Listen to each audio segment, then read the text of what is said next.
Breaking news, 2 people were shot as gunfire rings out on the plaza. 41 Action News reporter Josh Helmuth is live on the plaza right now. Josh, what happened?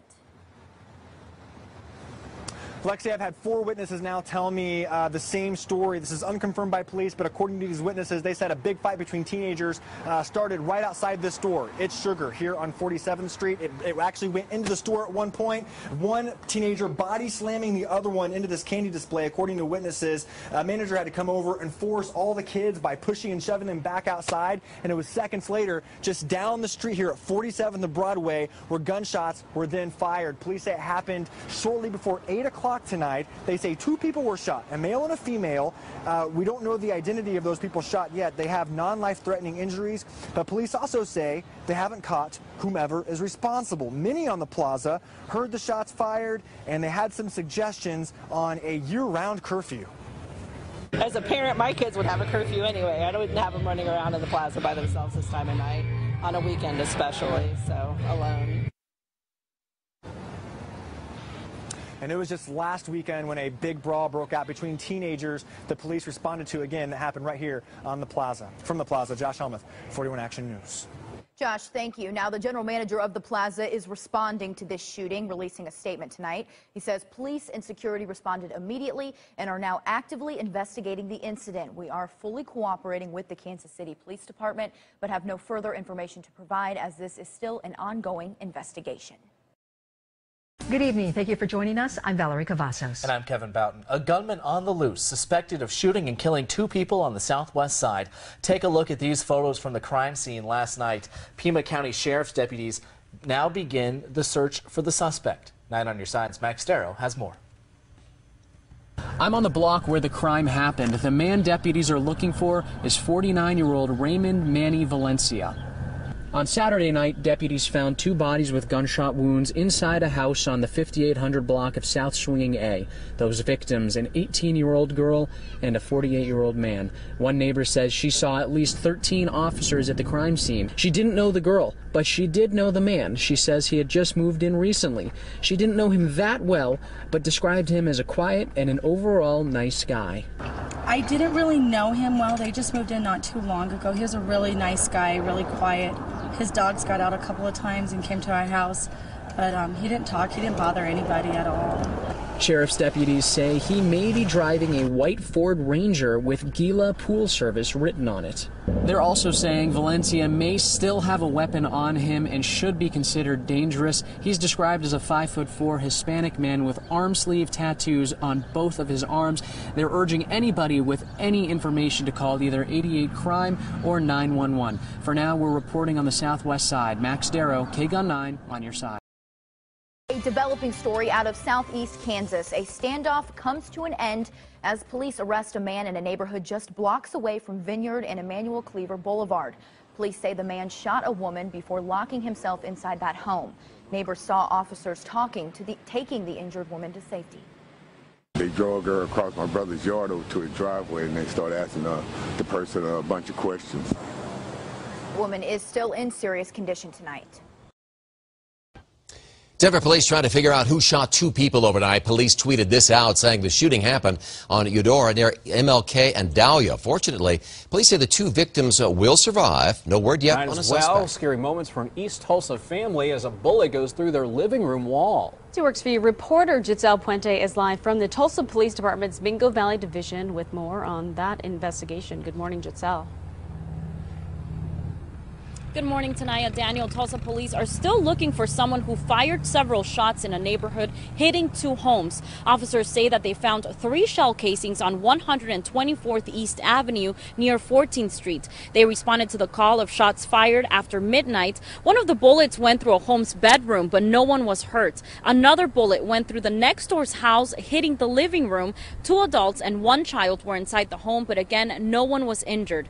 At this time, police don't believe the homes were targeted. They say someone could have fired shots at another person on the street and accidentally hit the homes. Police are actively investigating the incident. Now, police tell us that they have no suspect or vehicle information at this time.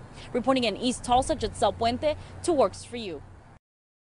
4 men you see in this surveillance video will be tried separately for the crime, which means 4 long, emotional trials for the victim's family. 41 Action News anchor Cynthia Newsom is now live at the courthouse.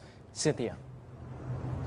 Well, the decision today means a long road ahead for prosecutors, for police detectives, and also for Becky Beaker. She is the widow of John Beaker, who was shot and killed during the botched robbery at She's a Pistol. Now, with the decision today, that means that Becky Beaker is going to have to testify 4 times, and prosecutors are going to have to present their case 4 times. Let's take a look now at the video. It was in January of 2015 that the actual event happened. This was the murder at the She's a Pistol murder store.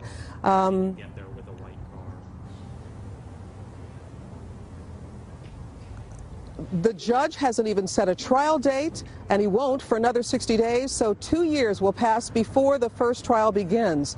Now, this is the first time for months that the 4 murder suspects have been in court together. They all wanted the same thing, to be tried separately. DeAnthony is in a wheelchair, and his defense attorney successfully convinced the judge.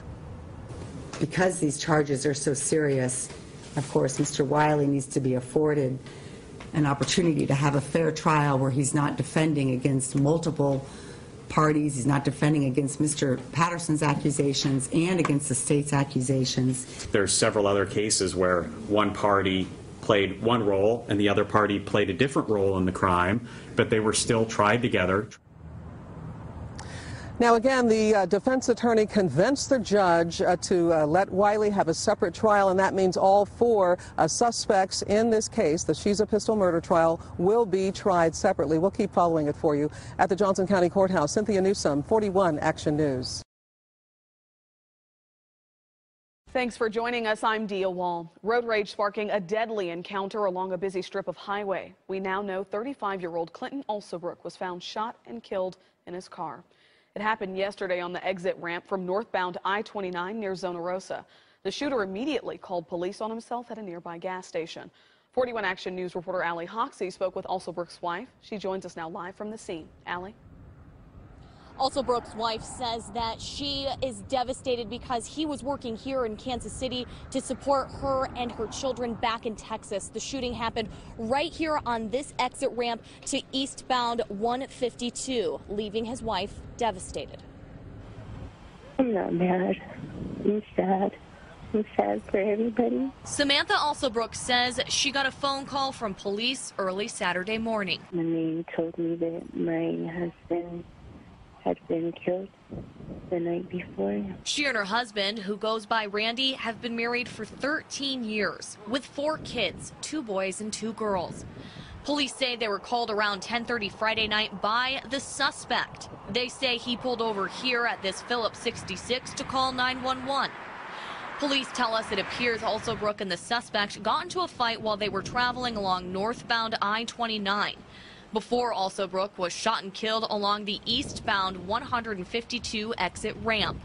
Samantha says police told her the suspect remains behind bars. Anger issues are not a great thing. Some people can handle it better than others. Samantha says she is heartbroken, but also feels bad for the suspect and his family. I'm pretty sure he has a family, whether it's children, wife, or mom or dad, or sisters or brothers or whatever.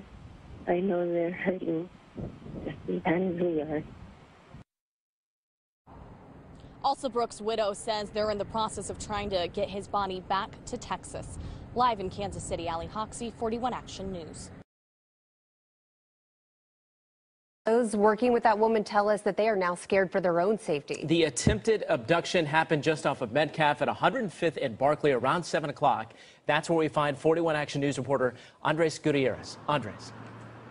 Yeah, Mike, it's a busy area here. A lot of cars, a strip mall right over there. But despite that, that man attacked that woman in that parking lot as she was walking to that office buildings. And employees there tonight are on alert. I emailed my husband and said, buy me some mace. Peggy Klaus is one of the many office workers reevaluating their personal safety. This after a man almost kidnapped a woman this morning.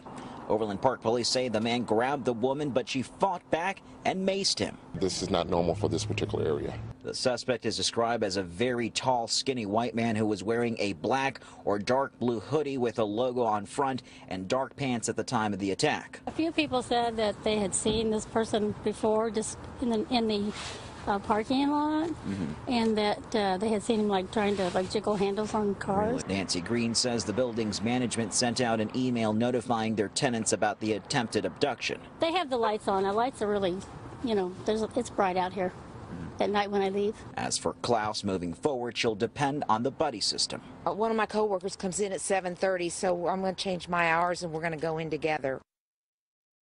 And now paramedics did take the victim to the hospital because she maced herself during that fight. Now, if you live here in the area and noticed anything unusual around 7:15 this morning, go ahead and call Overland Park Police or the TIPS hotline. For now, reporting live in Overland Park, Andres Gutierrez, 41 Action News. Taft, thanks. We have some breaking news this morning. A man is dead after a shooting in East Tulsa. This marks the city's 60th homicide of this year. 2 Works 2 reporter Ashley Holt joins us live right now from 31st and 129th East Avenue. Ashley? Good morning, Will. Police out here still working to identify that victim, and that gunman still on the run this morning. They got the call around 2 o'clock. Neighbors told police they heard multiple gunshots. They're offering up their surveillance video to police to assist in their investigation. However, police are already starting to piece together what may have happened this morning. With most of these, generally speaking, it's pretty common it's more common than not for the suspects to know the victims. Police say the victim also had a roommate. When we spoke to officers, they had not interviewed them just yet. Officers plan to be out here on scene investigating for a while.